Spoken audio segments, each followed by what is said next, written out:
Let's look at cooperative nail trimming and using tricks from our Talent Dogs UK to help with cooperative nail trimming. And teaching tricks can help us with loads of everyday life things. So we're going to start this one off with teaching the paw. So all we're going to do is have treats in our hand, have our hands closed into a fist, palm upwards, and just offer our fist to our dogs. They're going to try and get those treats out because they can smell the treats in your hand. Make sure it's something they can actually smell. Now, we're going to mark them and give them that treat the moment they use their paw to get to that treat. So they're going to snuffle around a little bit. This may take a while to get this first paw action, but the moment that paw comes up to help them, like there, it was only slight, I'm going to mark and reward him and he gets that treat from my hand. So we're going to keep on repeating this until we get this quite regularly, that our dogs are using the paw just to tap your hand to try and get that treat out. And we're just going to get in straight away and mark and reward and they get that treat out. Make sure the treat is in your hand. We want them to smell the treat and they get that treat straight away as soon as that paw touches your hand. And make sure we're marking it as the paw touches the hand so they know that's the thing that is getting their reward for them. At this point, when your dog's doing it quite regularly, what we're going to do is have an empty hand. So exactly the same position that we had before, but the hand is empty. So we're now just relying on the behaviour from the dog and they get rewarded elsewhere. So the treats are elsewhere. There's nothing in my hand.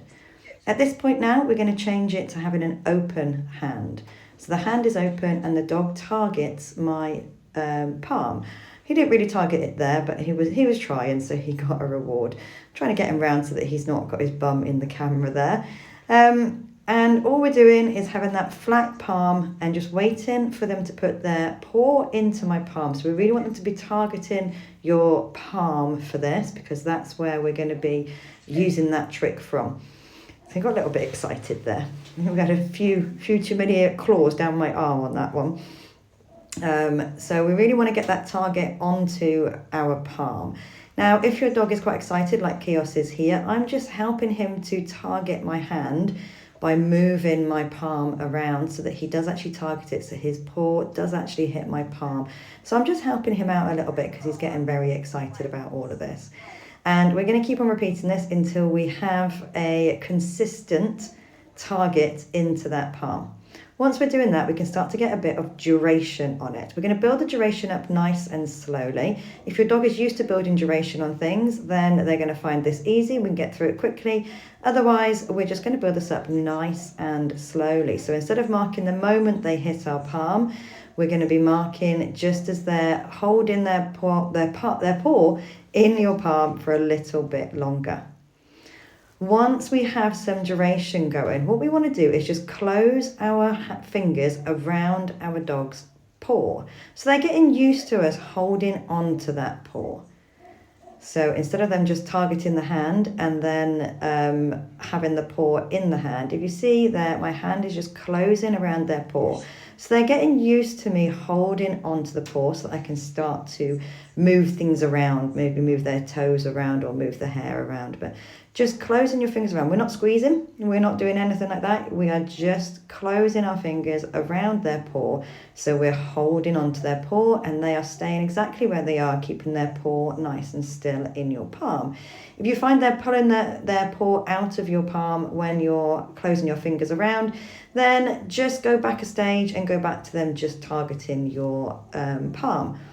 But as we are getting our dogs used to our fingers being closed around their paw, then we can start to add duration into that as well. So here I'm just going to add a little bit of duration into that. He's getting a little bit excited and wanting to give me kisses there, I think. I'm not entirely sure. But I'm just building that duration so that I've got that duration with him so that I can start to do things with his paw. The next point that we're going to do is to actually start to move our other hand to his paw. Now, he may find this a bit weird to start with because sometimes they think that we're going to give them a reward if the other hand comes in. But we just want to start bringing the hand towards the paw that is in our other hand. And as our dogs are getting used to our hand coming towards that paw, then we can just start to maybe move the hair around or put your fingers in between their toes, just doing different things that we would need to do when we are actually clipping their nails. So we're going to be starting moving things, touching their nails, moving their nails around a little bit, just so that it's not abnormal for them. Now, the really important part as we're starting to get to this part of the training is to have our dogs the understanding that if things are too much for them or they're not quite comfortable with things, then they can tell us by removing their paw from our palm. So the moment they do remove their paw from our palm, then all we do is stop, reset, and start again. So it gives our dogs the opportunity to be able to tell us that they're not quite comfortable with things. So at this point now, we can start to bring the clippers in. Now we need to desensitize our dogs to these clippers. So I'm just having them in my hand, and anytime he just goes towards them, he's just getting marked and rewarded for it. So these clippers become a really good thing for him. I don't want him licking or chewing these or putting his mouth around these clippers. All I want him to do is go towards the clippers. This brings a positive association with those clippers and not something that is scary for him. So anytime he goes towards them, I'm just marking and rewarding him. So now we're going to start to bring the clippers in with the paw. So I'm asking for the paw and literally just picking the clippers up. They're not going near his paw at the moment. So we're merging these two things together that we've just been training.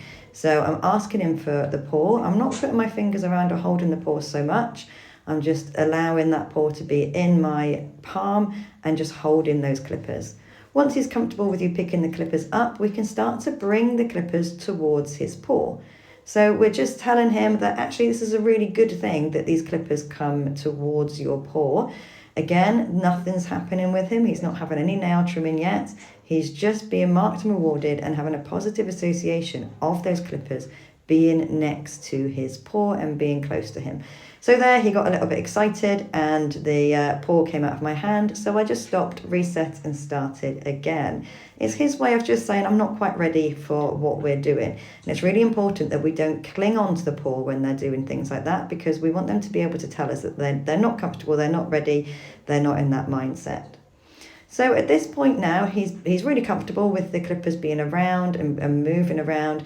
All I'm doing is bringing those clippers really close to his paw. So these clippers are shut at the moment. So they couldn't clip if they wanted to. They are actually locked shut at the moment. All I'm doing is actually bringing them closer and just touching him on the paw somewhere with these clippers. Sometimes it's a little bit weird when we start to, or the feeling's a bit weird when we start to actually clip the claws. And the sound is also a bit weird for our dogs. So we're just allowing them to experience that feeling of the clippers, having it as something normal, and then them getting a good treat afterwards. So I think they may be, no, the clippers are still shut there. I was about to say the clippers might be open there, but they are shut. But all we're doing is just having the clippers touch our dog's paw. And any time that he moves his foot away, obviously I'm going to be resetting him and starting him again. But he's pretty happy with them being next to him and actually touching his paw. So now I've unlocked the clippers and they are open and ready for clipping. But we're not going to be clipping his claws yet. I want to get him used to the noise of those clippers as they click shut, because they do make a weird noise sometimes.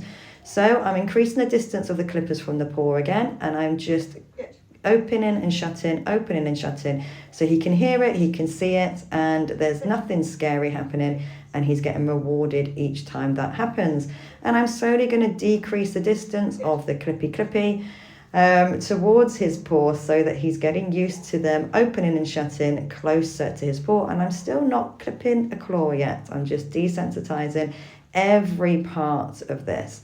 So now I'm almost pretending to cut. So my hand movements and the clipper movements are all going to be as they would be, but we're not actually clipping any claws. So I'm just moving around his paw, clipping the air, and just getting him used to me moving around his paw, the noise of those clippers, and moving my hand around and increasing the duration that he's offering me that paw. Now, this is a really crucial part to take your time with here, because this is a weird part for our dogs. And this is when the metal clipper blade actually touches our dog's claw. And as they cut the claw, it can kind of bend the claw a little bit, depending on how well you clip your dog's nails and also how good your clippers are. So we really want to get our dogs used to that feeling of that claw moving with the clippers coming in. So all I'm doing here is touching his claws with the metal blade. We're not cutting the claws at the moment. We're not opening and shutting the clippers. All I'm doing is getting him used to the fact that these clippers are going to be actually touching his claws. So we're going in even closer now with him. We're getting almost to the point of being able to clip those claws. But you can see there, just as it touches a nail, he gets a little bit concerned about it.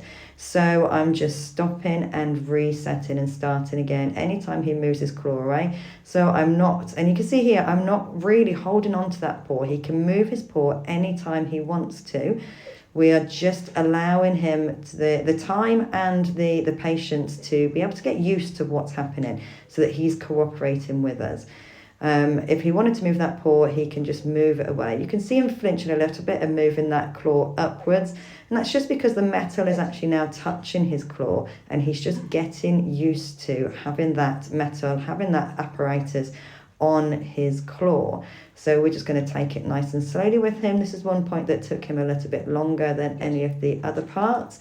And once they're getting used to the actual metal touching their claws, we're going to actually get the clipper in position. We're not going to clip that claw yet. We're just going to get it in position as if we were going to cut it and just bring that handle together so that they can just have that feeling, so they know what that feeling is going to be like before we go all the way. And if they need to pull their paw out of the way, those clippers aren't wrapped around the claw, so it's not going to pull that claw at all. It's nice and loose, and we can just get them used to having that clipper around their claw. Now, we're going to get to the point soon here that we actually do clip his first claw. It might be coming up very soon along here. I'm not entirely sure where we actually get round to it. There we go. That's where we actually cut his first claw there. And he's so used to having just the clipper around that nail that he didn't move, and I knew that he was steady enough for me to actually cut that claw without him pulling his paw backwards. We're now going to do exactly the same with every other claw. Just because he was happy with that claw to be clipped, we need to make sure that we desensitize every single claw on his paw. We also need to make sure that his dew claw is also desensitized to that. So I'm going to do exactly the same with the dew claw, bringing the clippers closer to it, touching the claw, and then setting it up as if I'm going to do it, and then actually clipping it afterwards. But I'm only actually going to clip that claw when he's comfortable with it. So this thing does take time. We do want to make sure that we're giving our dogs enough time to do it. That, I think, was our dew claw being clipped, and you can see that he's nice and calm doing it. So if you're going to be doing this with your dogs, make sure that you do this over a nice long time period for your dogs. It may be that you do a couple of the exercises one day, a couple of the exercises the next day, and build it up nice and slowly at the speed of your dog. Make sure that your dog is cooperating with this. Make sure that they're happy with every stage. If you rush it, then they're going to get a bit worried about things and you're not going to get the best out of your training session.